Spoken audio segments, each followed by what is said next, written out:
Welcome to the Steelbirds podcast, starring your hosts, Corey King and Harry Brockington IV, a.k.a. Brock. What's good, man? Good. You got the fucking fresh cut, new braids, drip. Man, getting ready for the season, man. Gotta look the part too. You feel me? Look good, feel good, bet good. Right. money good. Yeah, sir. We up. Did y'all break up? Nah, she's broke. I'm up. Shit. Yeah. So today we are going to talk end of preseason, just kind of how our last games went, and any sort of like surprises or not in terms of how the roster was finalized, the final 53-man roster. Yep. And then we're gonna get into our final official division winners. This is something me and Brock have been doing for years, just between ourselves. But now, we're gonna put it out there, see what the public thinks, and see who's more accurate here. Yeah. So, without further ado, you wanna kick us off? How did the last preseason game go, real? Man, honestly, it wasn't, any disappointment, kind of how the first ones went, but it wasn't anything to report. Russ played a series or maybe two. Looked good though. And so Justin Fields got his time to kind of like, prove some and do more than what was expected. And he kind of just did, the same. And now we know now that Russ is the starter. It's kind of murky with that because people say like, oh, he was always going to be the starter because, Mike T had already said he was in pole position and all that. But I believe that there was some truth to that because, they were bringing him in to compete with Kenny. Kenny got mad, and then they ended up being able to just finesse Justin through all that happening. But it was always going to be Russ versus Kenny, and Russ was probably going to beat him out, which is why, Kenny got upset. But I do believe when he got injured that it kind of created a competition because Justin got all the one reps. He started to get, really in rhythm with GP, and, he stayed healthy. And so in camp, he never really threw interceptions. He had like a few here and there, but he was very, accurate for the most part. And so I think it became a competition then. But then when preseason came and Justin really didn't elevate off of that opportunity, then I kind of think they said, with Russ being healthy, he's just going to be the best to run the offense. So, both of them had, a decent last showing, but, Russ did his thing. So I talked about last time, there was 4 dudes that really had to have, big preseason games to see what was going to happen to them. And so with Justin's,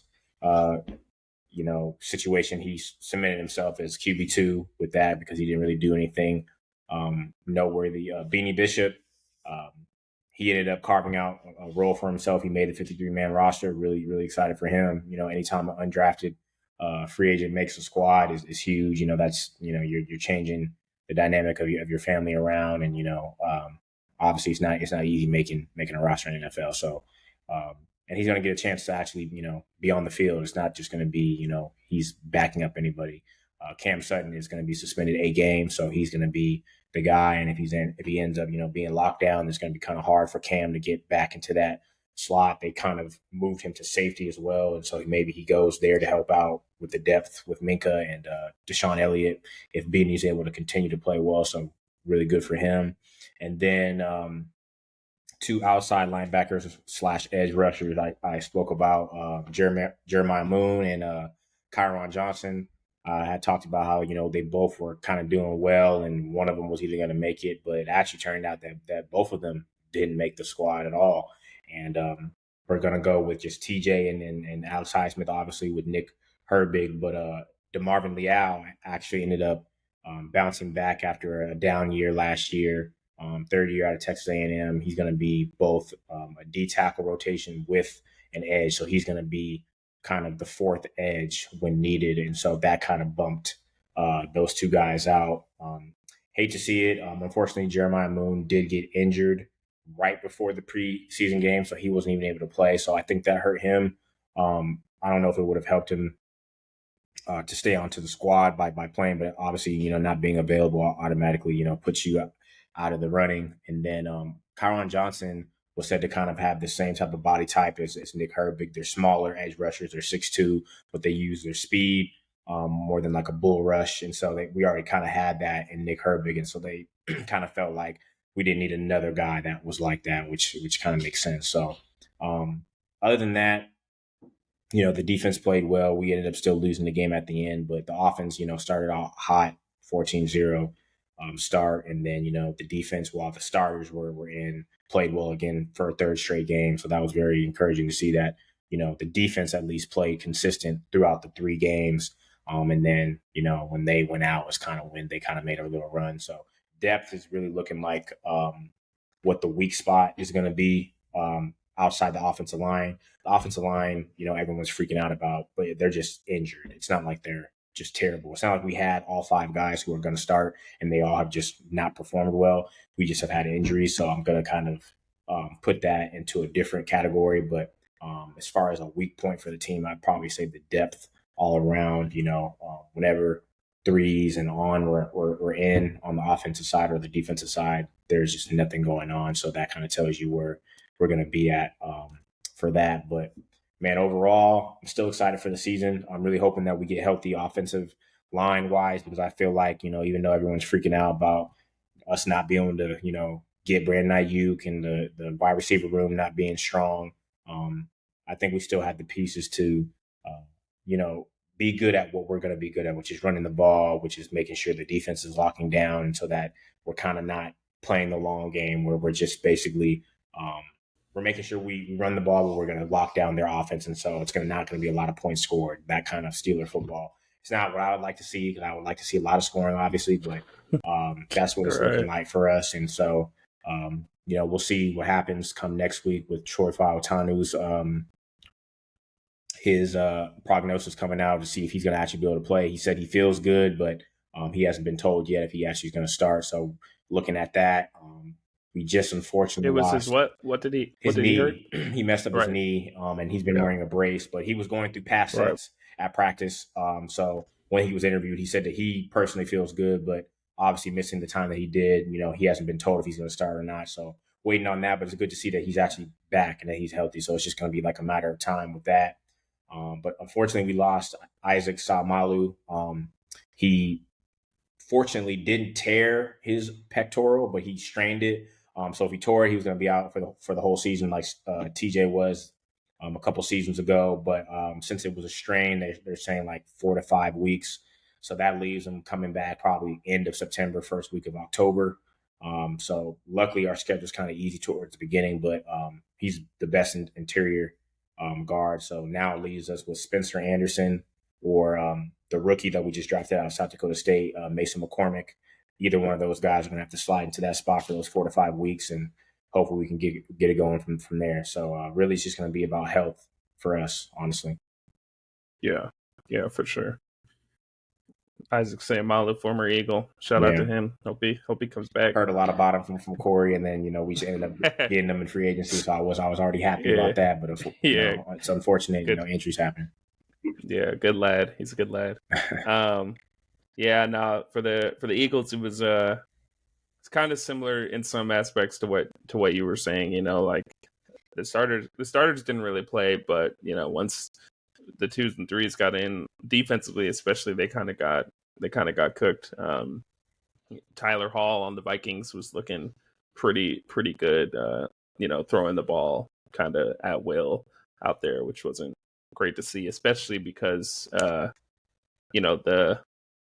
big news going into that game was it was going to be Cooper DeJean's first game action, so people were looking forward to seeing how he kind of did in coverage, and he kind of got cooked when he was out there guarding the Vikings 2s and 3s, which isn't great to see. Again, it's just his first preseason game. He's coming off an injury. Maybe that's not saying too much about him as a player.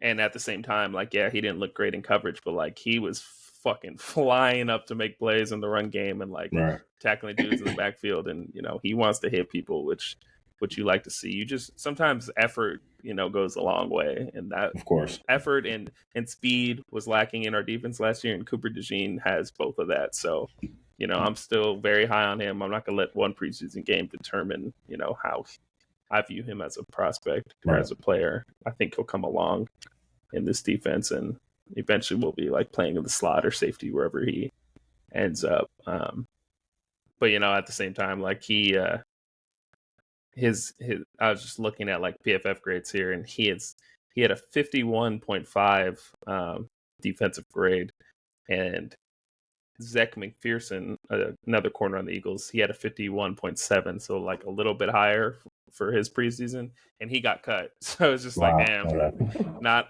ideal to be playing worse than someone who got cut on the same team as you. But again, just one game.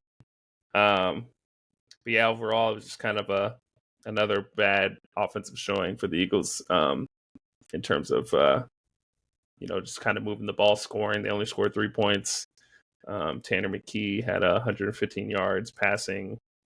There was just really nothing that came out of it. And Right. I think overall that just kind of hurt some of the skill players on the offense, because after the preseason ended, some guys like Paris Campbell and John Ross, they got cut, but it's like at some like I want to say there were at least 2 or 3 times during the preseason where John Ross was like wide open and he got overthrown by Kenny Pickett or just missed. Used to saying that. Yeah, so it's just like not saying he would have definitely made the roster if he went off in the preseason, but that kind of stuff hurts when you can't get the ball like you want to, and he got cut because of it. And Paris Campbell as well, that was someone who we signed early in the offseason that was supposed to really be the receiver 3, but he had some injuries, and then he played in this last preseason game, didn't do a whole lot, and got cut. But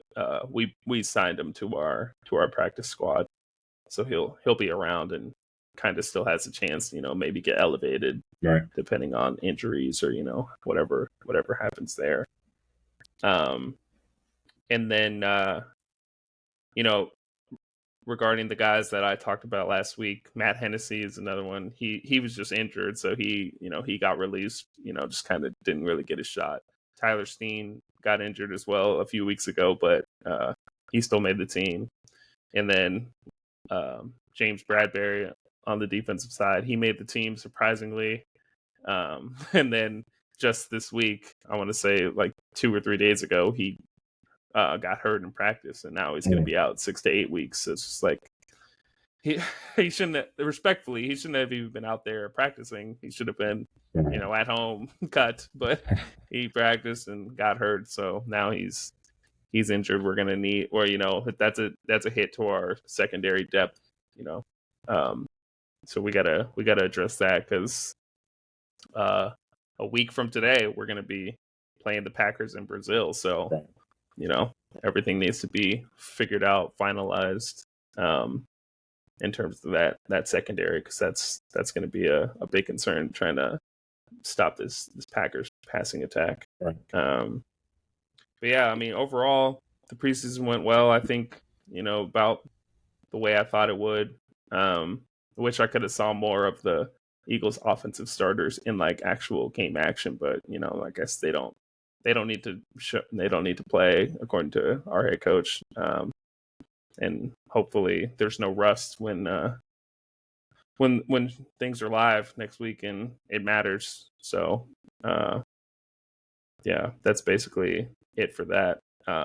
And the only other thing that I was going to mention in terms of like the roster was a surprise cut for me was the center / guard Dylan McMahon out of North Carolina State. That was a player that got cut that most, if not all, of the beat reporters for the Eagles that I follow, they were all like, whoa, like he was having a good summer. So I'm not really sure how the Eagles are looking at their interior O-linemen and how they kind of evaluate them, but that was a guy who everyone kind of agreed was a good player, and he got cut.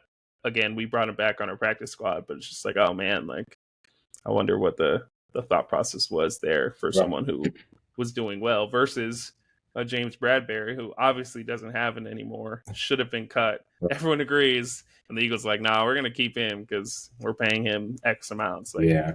I don't know how that all shakes out, but that was just one thing that I noticed when it came to final cuts. Everything else was kind of chalk. I kind of saw everything else coming for the most part. Right. But what about for y'all? Were there any surprise cuts or anything roster wise that you were? Yeah, just Jeremiah Moon and Kyron Johnson. I was just surprised. I knew one of them was going to make it, but I figured at least the other one would be our fourth outside linebacker / edge. But especially because I didn't expect us to keep 7, defensive linemen, including D tackles.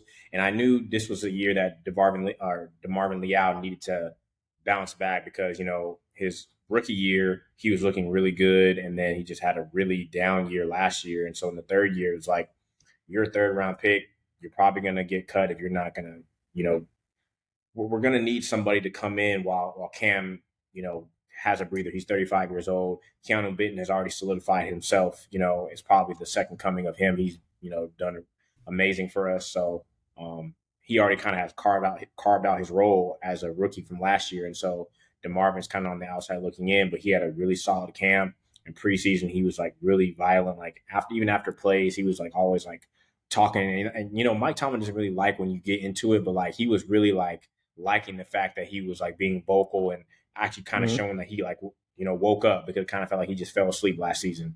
But I guess that was enough to kind of show that he could be a hybrid and still be in that rotation at D tackle, but then be the fourth outside linebacker. And I just did not expect that. But I did then go and read up on some things, and he dropped like 30 pounds, and that was one of the things that Cam Hayward kind of tried to tell him was like, some people can move and be strong at high weights, but not everybody, can be like that and move like that at that weight. So maybe try, losing weight, changing up your diet. And I guess that was all he really needed to get, a lot of bursts out of his pass rushing moves. So he surprised me. And then, not signing those two kind of was a surprise too. But everyone else I kind of figured. I kind of wished that Omar Khan had something in place for this grand scheme plan that he had of trading away Deontay Johnson, getting Dante Jackson in return, but putting all his eggs in one basket for BA. I would hope, because of all the moves that he's been making to this point, that he had, a plan B, because, he's drafted very well, even though it's only his second year, but he's drafted very well. He's made very good free agent moves, but I will say already, this is kind of something that is probably going to get held against him, and I definitely will be holding against him, because it's now almost week 1 and we're left with nothing. And then we had a chance to get Noah Brown. He was choosing between us and the Commanders, but the Commanders promised him a 53-man spot. Obviously, you're going to take that over a practice squad. We were offering him a practice squad spot, so it just kind of felt like he didn't really have a plan. We ended up getting Ben Skoronket. I think I saw you say his last name, from the Rams. He's going to be on the practice squad. Bigger receiver that can block. That's Arthur Smith's, scheme fit. And then Brandon Johnson played for the Broncos, so he has chemistry with Russ, but they're really nothing to report. And so if something's not done by like the trade deadline, he's definitely going to get backlash, and it's going to be kind of well deserved at this point, because he kind of put all of his plan in getting Brandon Ayuk. And if you don't get, you're reaching for the stars, basically, you got to have something in the middle there. And he really didn't prepare for that. So it's looking like it's going to be the draft of 2025 that we kind of address wide receiver 2. And we'll see if that, directly impacts this season for us, honestly. Yeah, that's tough, especially because Roman Wilson was a 3rd round pick. Yeah, and then he obviously ends up messing up his ankle, and we never get to really see him. And he's also kind of like a Calvin. Like, that's also what I kind of was thinking about when it came to trade packages. Is like, do we really need both those dudes? Because Roman Wilson's 5'10", Calvin Austin's 5'8". They both run 4.3s, so they're both kind of the same type of dude. Now, Calvin has worked on his routes and kind of refined his route tree, and he's healthy off of breaking his foot, so he's kind of trying to show that he can do everything. But at the same time, it's still the same type of wide receiver. You're a shorter dude that's fast. Do you need both of those guys? I don't think we do. We need another type of George Pickens type of dude. He's 6'3", he's fast, big catch radius, red zone threat. We need that at the wide receiver too, and we don't really have that. I'm sorry, I'm not trying to throw no shade, no hate. Van Jefferson is just not it, in my opinion. He's had drop issues. Just doesn't look like the same player that he was when he was with the Rams, and so everyone's hoping that he's going to go back to that. I really don't see it, so we'll see what ends up happening. Yeah. No, that's tough. Yeah. Well, next week is the real thing. We'll see. Yep. We'll see how it all shakes out. But without further ado, if you're ready, we can hop into division winners here. Yeah, let's get into it. Bet.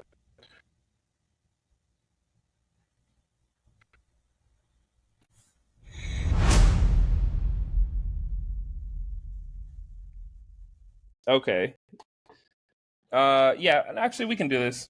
We can do this on the fly. So let's do let's just go AFC. We'll do each division the AFC, each division the NFC. Then we'll say who we think's gonna win.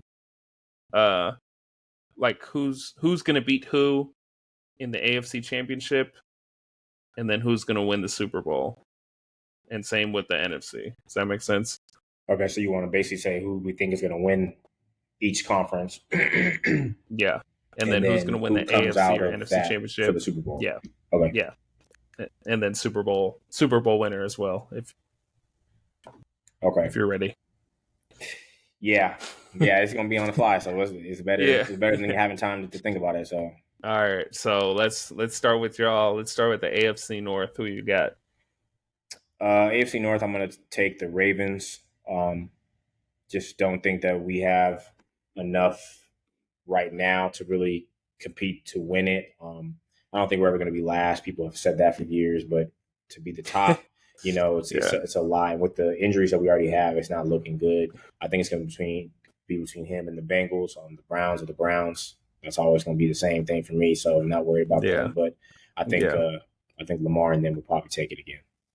Yeah, I'm with you. I think people are a little too high on the Bengals, in my opinion. I need to see Joe Burrow healthy. He still has like a weird wrist injury. I don't even know if he's throwing every day in practice. I don't know. And the Jamar Chase contract situation, there's a lot going on. I don't like teams that got too much shit going on. They're definitely just in a better position than the Browns because there's just no respect there for the Browns.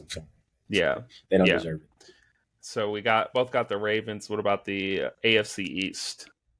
Even when I was putting in my futures, I had a problem with this from a bet, for people that, I like my betting. But, man, it's hard because, the Bills have won it the last four seasons. But, obviously Josh Allen is Josh Allen, but he had, significant blankets at the wide receiver position. Stephon Diggs is not there anymore. People have already been kind of getting on Keon Coleman saying like this dude cannot get separation. He hasn't been shown to get separation. He's a big, probably can get some red zone / third down possession catches. But as far as being a burner, being able to get that separation, it's not there. I'm not going to say that yet till we start playing. But he was one of my things where it's like, okay, if he can be good with Dalton Kincaid, okay, cool. But now if we're just talking about for hypotheticals, if that is true about him, then yeah, he really only has Dalton Kincaid because for me, Khalil Shakir he's not someone that you're afraid of whatsoever. Curtis Samuel is the other one. He's very inconsistent. So I don't feel like they have a wide receiver threat. That's a big problem. They already don't run the ball very well. I like Dalvin Cook as a back, but they just don't run the ball. It's not like that's not their thing. They torch people. James Cook. Cook, yeah. I know what you meant. Yeah. Yes. So that's not their thing, running the ball. And so that's a big issue if they can't do what they're used to doing, which is, torching people. So I think I'm gonna have to go with the Dolphins because of that, because the Dolphins are always gonna be they're always gonna be good on offense. It's just is their defense ready to step up? because they lost both their edge rushers who were very good, Bradley Chubb and Jalen Phillips. Drafted 2 rookie guys to kind of gel that together. So it's really going to be, can they stop people? But I think I'll have to take the Dolphins. Okay. I am going to go with the Jets. I know that's kind of the hipster pick. That's what everyone wants to get on the Jets hype train. But, I think if a lot of ifs, but I think, healthy quarterback, healthy offense, they're gonna be a very good team, and that division I don't think is gonna be very competitive for the most part. I think like you said, Josh Allen is Josh Allen, and the Dolphins offense will be good, but there's a lot of question marks on all 3 of those teams, including the Jets. As I say this, it's gonna be hard. But that's gonna be tough this year for them. It's gonna be interesting for sure. But I think when it comes down to it, if Aaron Rodgers is healthy and the defense is playing well, like they have been, I think they're gonna pull it out. So we got Jets, Dolphins there. Now let's do the AFC South. Houston. Who you got out there? Houston. Easy. By a lot. And I'll tell you why. Tennessee, I will tell you, will be last. That's a given. They will be last. The Jags should be 1A, 1B with the Texans. We should be talking about right now how it's going to be the Texans and the Jags. But as we've talked off air, I do not believe in them anymore. They're done. I'm done with them. They're going to waste Trevor Lawrence. I'm going to say that right now. It's very unfortunate, but the way they've handled the wide receiver position for him, I know they just got Brian, Thomas Jr., but I don't understand that. A lot of their free agent signings don't make sense, and I just don't, that GM and the owner, there's issues there. So it's unfortunate for him. I still believe in Trevor. I want better for him, but I feel that's what's going on there. And then with the Colts, their defense is just not going to be enough. They don't have lockdown corners. Their front 4 is going to be very good. I feel like this year with Liatu Latu, Kwity Paye, and Solomon Thomas, that's going to be a good front 4. But like I said, no lockdown corners really. Their linebackers are decent, but they don't have good safety. So it's like the defense, I feel like, is going to be a liability. And then it's really going to be how well can Anthony Richardson play in his first year of starting all 17 games. I don't know. I think it's just thank you. Right. Exactly. And I think right now the Texans, I'm gonna just say it, CJ is that boy. He is that boy. And so right now, until they can prove that he's not, he has the head coach. D'Amico he's doing his thing. They've drafted well. How do they not win? Unless barring injury, CJ gets hurt, something crazy happens, I think they run away with it, honestly. Yeah.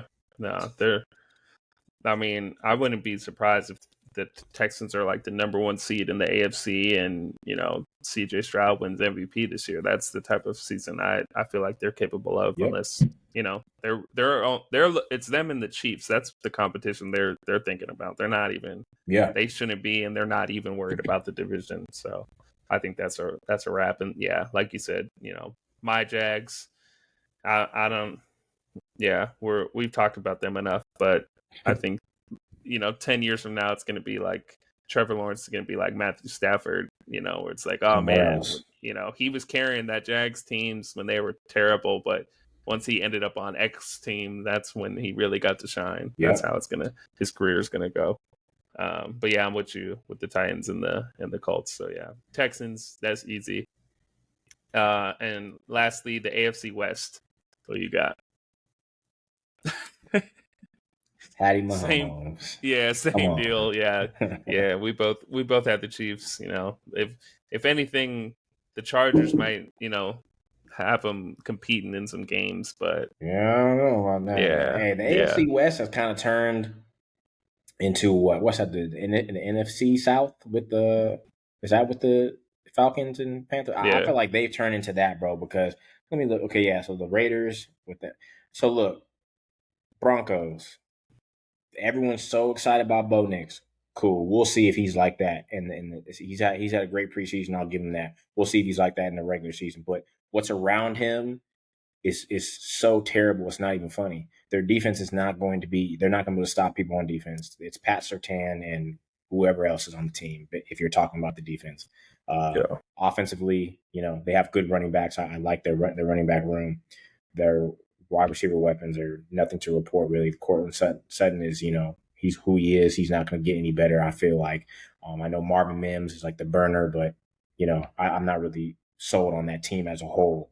And then the Raiders, what are they doing, and why are they not trying to get a quarterback? Why do they think that Gardner Minshew and Aiden O'Connell was enough?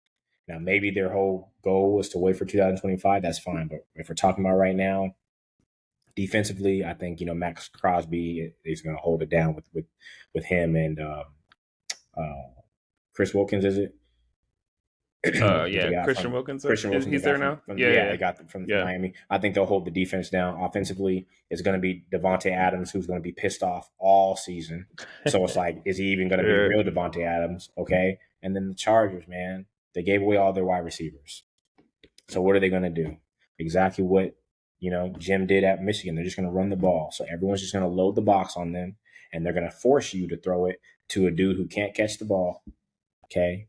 Quentin Johnston, for whatever reason, he's 6'4". He cannot catch the ball. He drops most of the targets that come to him, which is very sad to see. And then you hope that Ladd McConkey is going to be that guy, because if he's not, who's Justin throwing it to? Who's he throwing it to? Josh Palmer is. You like the him? guy? That's the guy. No, I'm just naming who else is out there. I'm just saying, you know what I mean? So that's why I'm like, what are they doing? They're not a threat unless they're running the ball, which once that's figured out, look out, basically. So that division is not very good, outside of the Chiefs anymore, in my opinion. So no, I'm with you. Now for the NFC North. I'm really excited for this division. Yeah, it's gonna be a bloodbath. For once, I'm excited. I got the Vikings on fourth. I think they're, even if JJ McCarthy didn't get hurt, I think they were going to be really bad. But they're going to be really, really bad now. So I'm going to put them fourth. I'm going to go with the Packers, because I really like the way Jordan Love has progressed.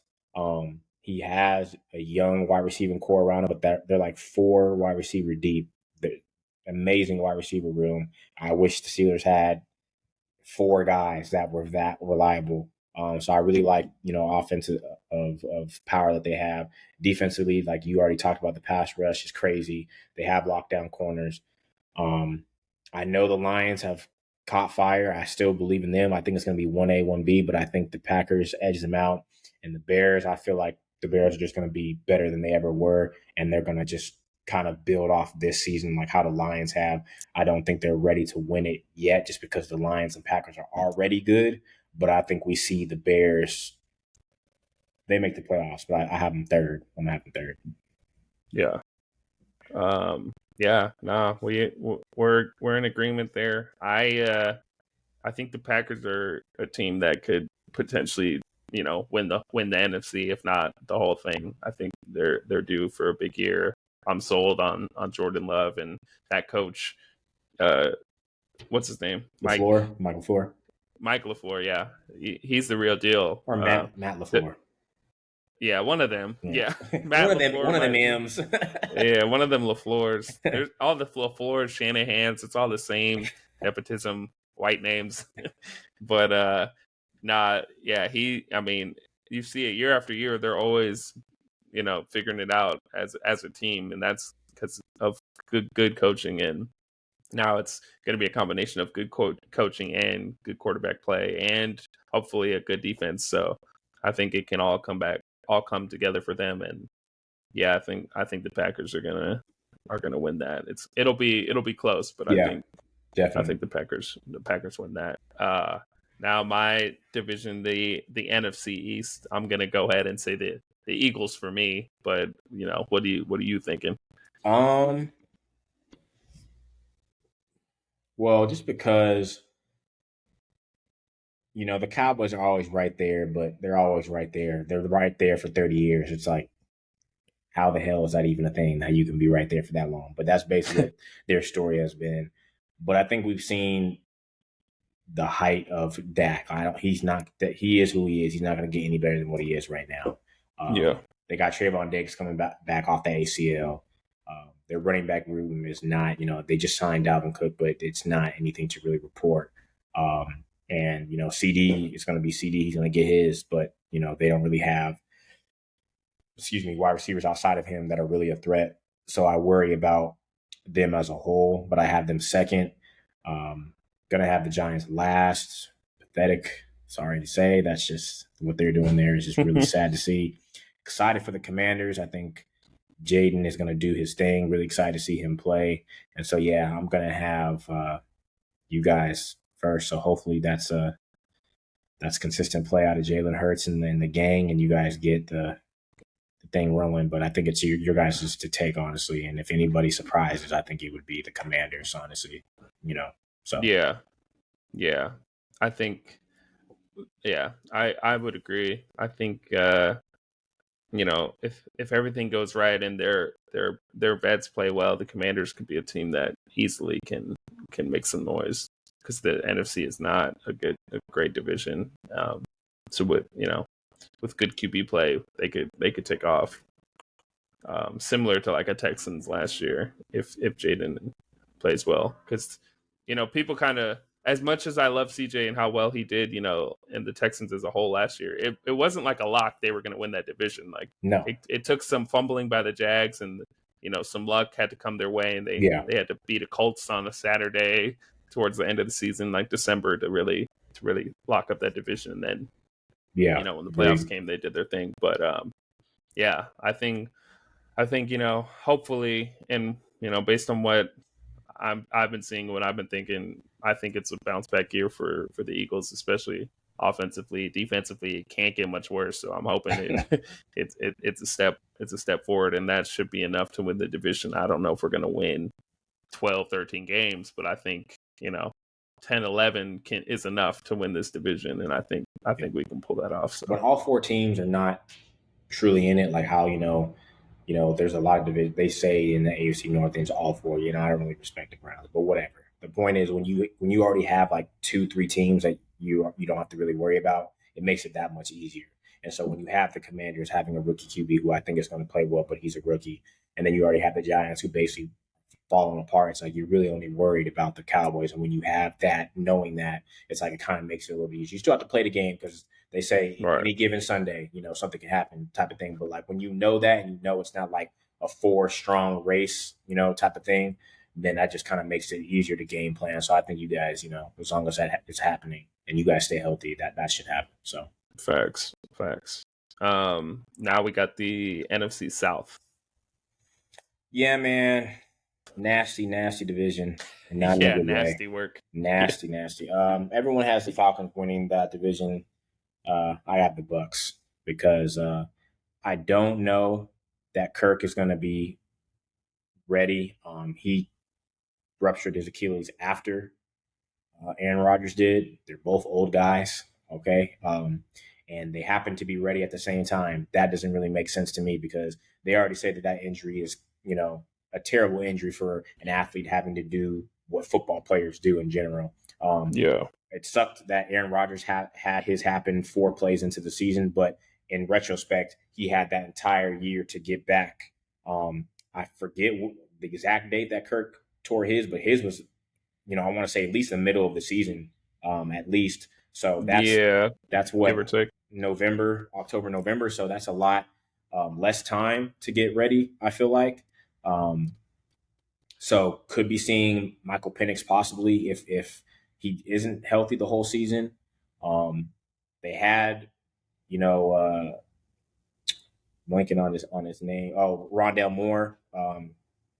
He's out for the season. So it's really going to be up to Drake London, and I know they have Darnell Mooney, but I've kind of lost hope in Kyle Pitts. I don't really see him as a big threat anymore. So really, Drake London and Bijan Robinson are their threats on offense.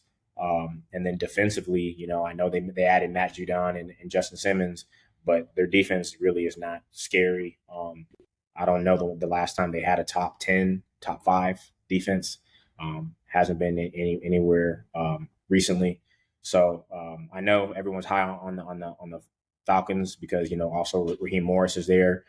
Really do hope that he ends up being a good head coach for them. But right now, I just feel like the Bucs are more of a complete team. I think Baker was able to revive his career. I know you personally, you want to see if that had to do with Dave Dave Canales Canales or really if kind it's of doing him. that Yeah. for him. But I just feel like he Yeah. has more of the weapons for him, the running game. They have a good running back room, and I just feel like that defense is a little bit more put together altogether, especially with their defensive line, Vita Vea. And I think the team overall is just put together better than the Falcons, so I'm going to go with the Bucs. I feel you. Don't hate that logic. I feel like you were saying there. I just want to see it again from Baker and the offense. That's fair. I think the end of last year kind of made people think the Bucs were better than what they really were as a team. I feel like they kind of got lucky in some spots, and they can't get mad at a team for winning the games they're supposed to win. Right. But I think the Falcons are going to have a much better put together offense. Really rooting for my guy Zach Robinson, former PFF employee, who's the offense coordinator there. I think they're gonna really utilize all the weapons that they have, and I think Kirk is gonna play well if he's healthy. If he's not, then they're gonna struggle. But again, this whole division is a fucking mess, and someone can win this division with 9 or 8 wins somehow, some way. So yeah, it's a 2-man race between the two teams that we pick for sure. For sure. And then lastly, we got the NFC West. Man, now you talk about nemesis. your nemesis, and Yeah. we'll call him KK. I won't even say his name. Yeah. My nemesis. And there's only certain people know why I don't like the 49ers, but we don't got to go into it. But right. We're both from Los Angeles. We don't root for the Rams, but I'm rooting for the Rams here. I'm choosing the Rams. Let's go, right. Coach McVay. Do your thing. Let's get it popping, man. I know you lost Aaron Donald, but let's get it together, and let's stop having the Niners fans thinking for decades like the Cowboys fans that they're just gonna keep going to the Super Bowl. They're gonna win every year. I'm sick of it. So I got the Rams in a close one with the Niners, obviously. Okay.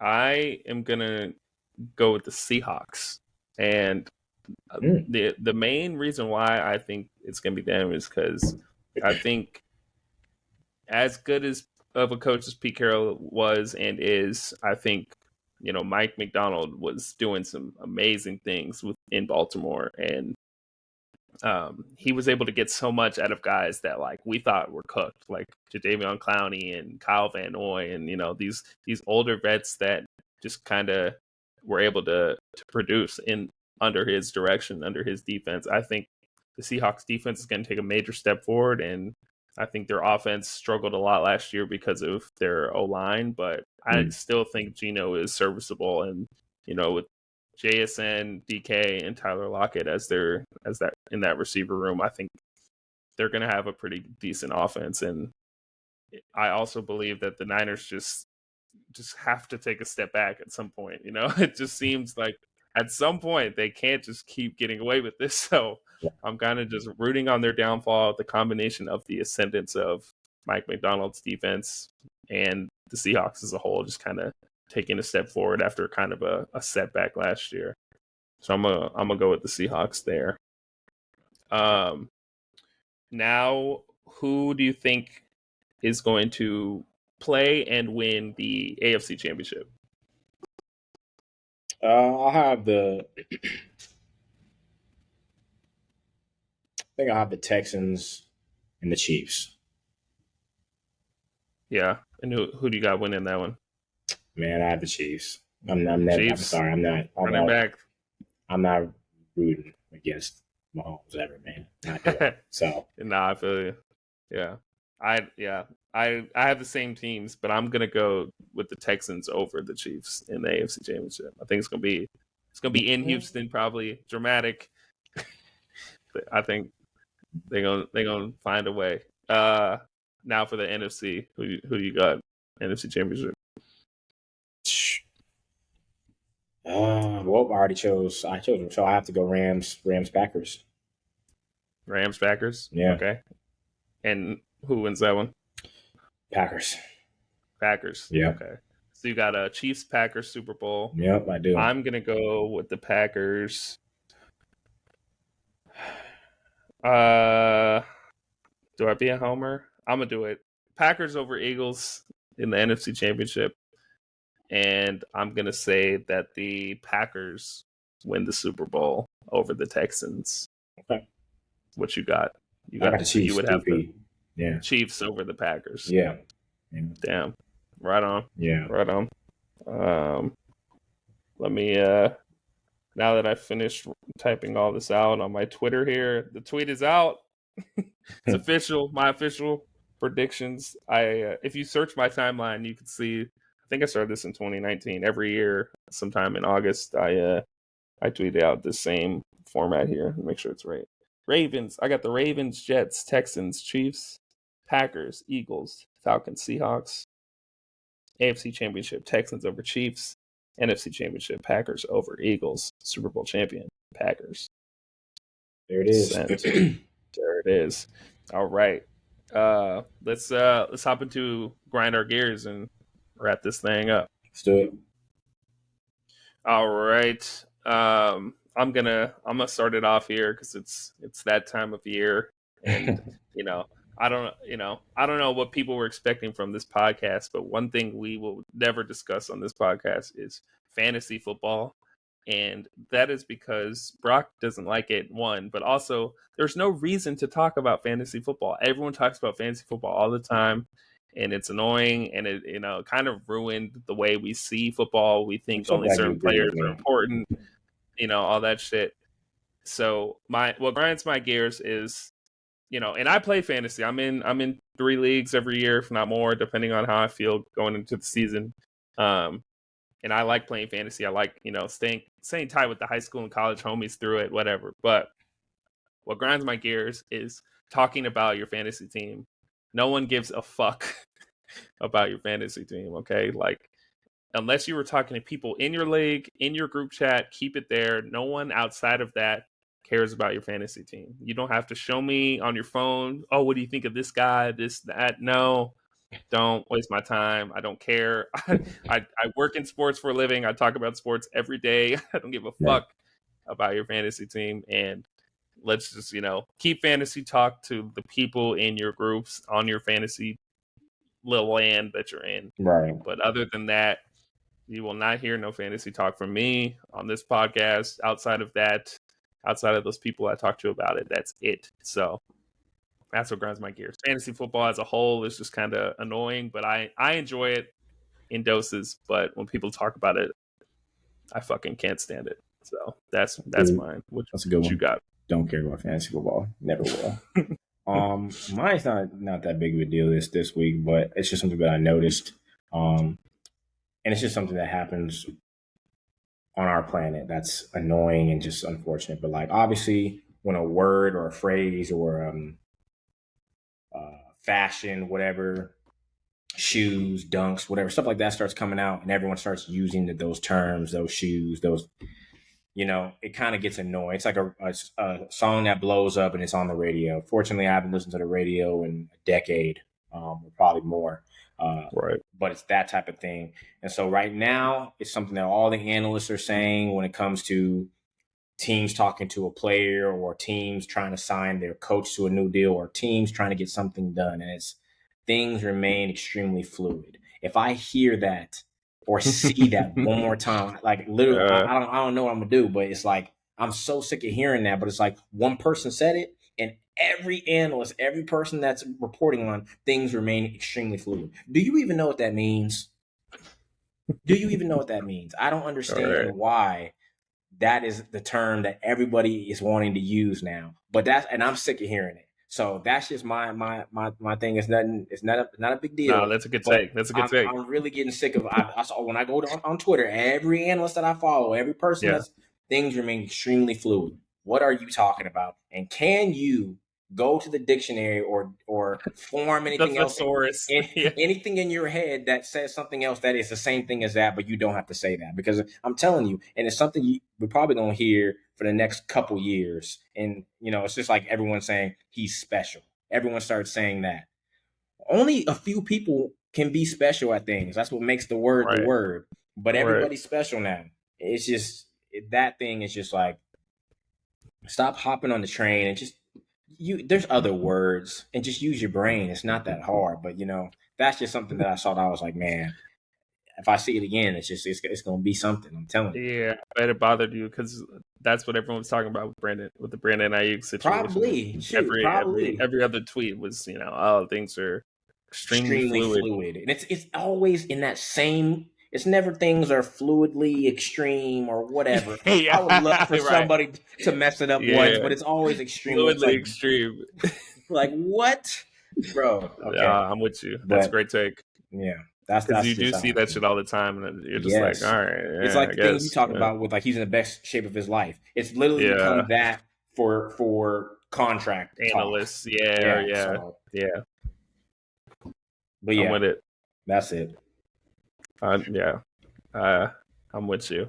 But that's all we got this week. Next week we're gonna talk about our teams going into week one, and kind of talk about more gambling and stuff, because we like to gamble. Like to gamble in general, but definitely during the season we like to pick it up a bit. So stay tuned. Follow our bets along. You might win some motherfucking money. Right. And follow us on socials at Steelbirds Podcast, at Brock_IV, at It's Your Boy CK, and we will catch y'all next time. Yep. See y'all next time.